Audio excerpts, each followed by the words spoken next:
네, 오늘은 2026년 10월 19일이고요.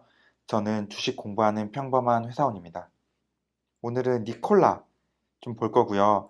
다시 말씀드리지만 저는 니콜라를 가지고 있지 않습니다.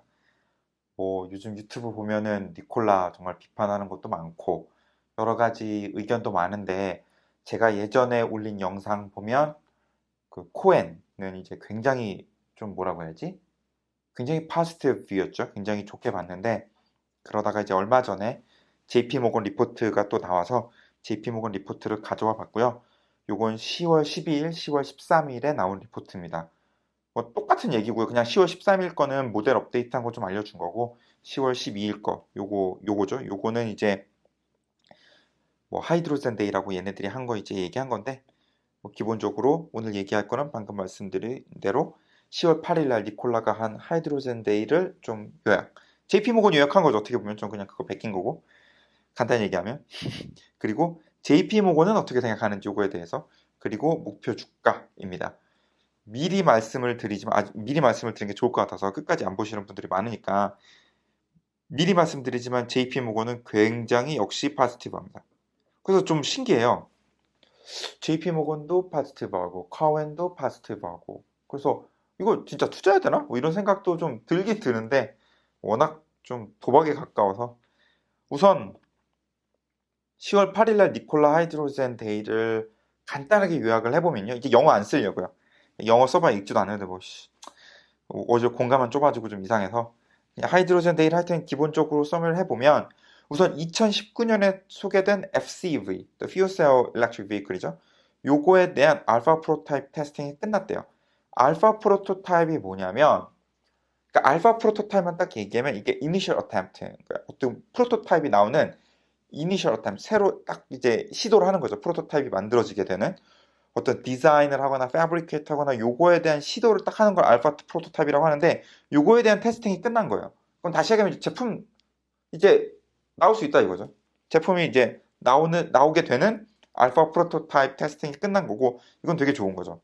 그리고 니콜라의 IP가 그러니까 이니셜 그 인텔렉츄얼 프로퍼티 그 지적재산권 요거를 보면 수소 자동차의 vertical integration 전체를 이제 커버한다고 돼 있는데 이거 그 다음 슬라이드에 있는데 괜히 거기다 넣었다. 여기다 넣었어야 되는데 보면 H2 스토리지 그러니까 이거 수소 저장이죠. 그다음에 수소 퓨얼링 시스템 그 수소 주유 같은 거 하는 거 주유는 기름 유자니까 수소를 충전하는 거 그다음에 시스템 컨트롤 이거 뭐 잘 모르겠고 하여튼 뭐 시스템을 뭐 컨트롤하는 게 있겠죠. 그리고 저도 잘 모릅니다 이거 진짜 저도 잘 모르고 하여튼 이런 것들이 다 커버를 하고 있다고 하니까 그리고 fuel cell stack technology 이게 그 fuel cell을 여러 개를 겹쳐가지고 소위 말하는 mass production을 하는 이 fuel cell stack technology인데 이런 것까지 이제 이 니콜라의 지적 재산권이 이제 다 커버를 하는 거죠. 이게 vertical integration인 거죠. 똑같은 게 아니라 이게 처음부터 끝까지 쭉쭉쭉쭉쭉쭉쭉 가는 이런 수소 충전, 저장부터 수소 충전, 그다음에 뭐 배터리 퓨얼셀 테크놀로지, 그다음에 자동차 이렇게까지 이제 다 인터렉츄얼 지적 재산권이 다 있는 거죠. 그러면서 이제 이 하이드로젠 데이 때 이제 서머리 중에 요 얘기를 좀 꽤 했어요. 보쉬랑 이제 CNHI와의 이제 파트너십을 굉장히 강조를 했다고 하고 특히나 이 파트너십이 인텔렉츄얼 프로퍼티, 지적 재산권을 지속적으로 개발시켜 나가는데 굉장히 중요하다. 그래서 이제 이 얘기를 조금 했고요.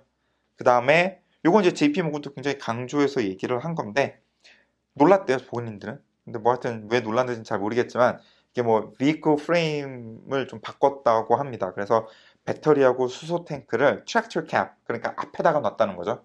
이렇게 자동차 그림을 넣었어야 되나? 이렇게 보면 요 앞에 요게 트랙터 캡이겠죠? 요 아래다가 이제 이런 식으로 놓은 거고 요런 걸 놔서 이제 뒤에는 조금 더 많은 공간을 좀 많은 공간을 놔뒀다. 좀 요렇게 얘기를 했고요. 원래 이렇게 돼 있는 거 아닌가? 이건 잘 모르겠는데 하여튼 뭐지 그 리포트에서는 요 원래는 이제 배터리랑 수소 탱크를 이제 뭐 앞에부터 뒤에까지 놓거나 뭐 좀 후면에 놨거나 뭐 이랬겠죠. 그리고 그걸로 이제 트랙터 캡 쪽으로 이제 배치를 했다고 합니다. JP모건은 앞에서 말씀드렸던 대로 요 프레젠테이션, 이 니콜라의 하이드로젠 데이에 대한 뷰가 굉장히 긍정적이에요. 굉장히 포지티브합니다.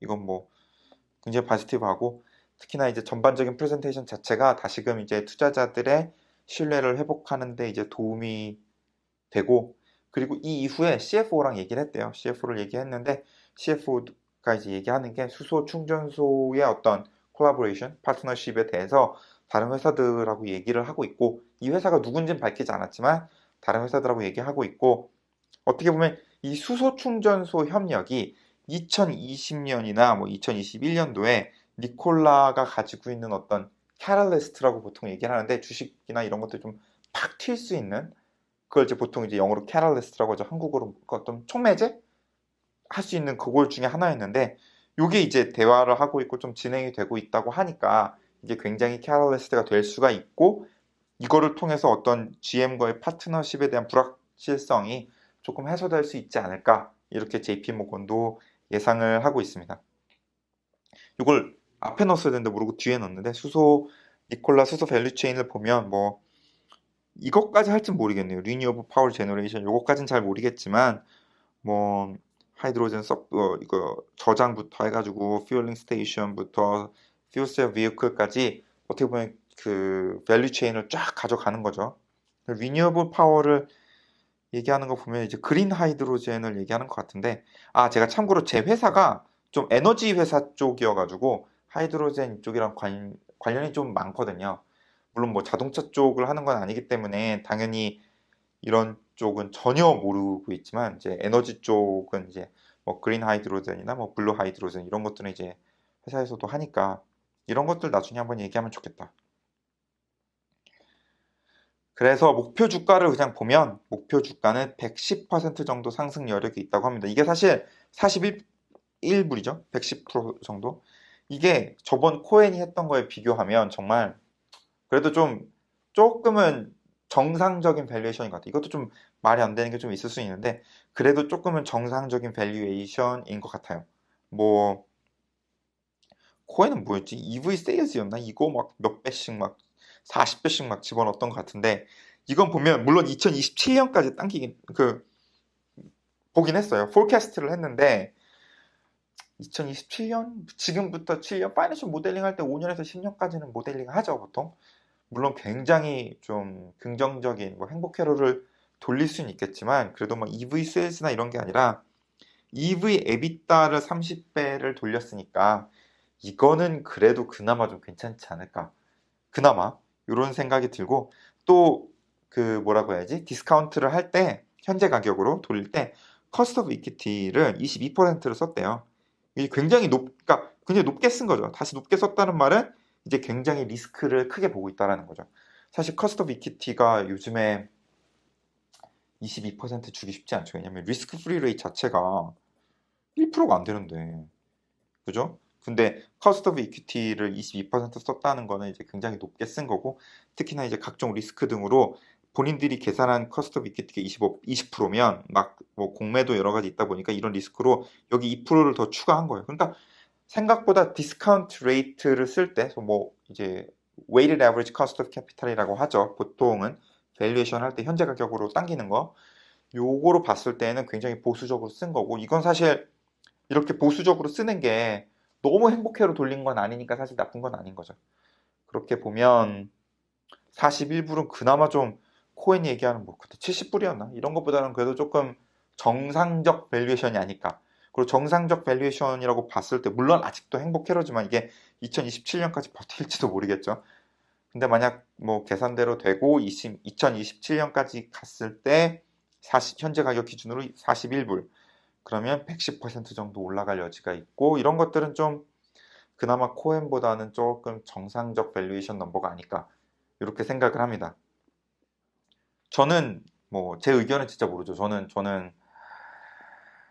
잘 모르겠고, 이거는 진짜 그래도 조금은 긍정적인, 가만 보면 내가 니콜라의 굉장히 긍정적인 뉴스를 비디오를 자꾸 찍네. 좋은지 안 좋은지 모르겠다. 그래도 하여튼 조금 도움이 되셨으면 좋겠습니다. 특히나 한국 분들이 투자를 많이 하셨으니까 아무래도 요즘엔 많이 뺐나? 모르겠지만. 네, 하여튼 도움이 되셨으면 좋겠고요. 이상입니다.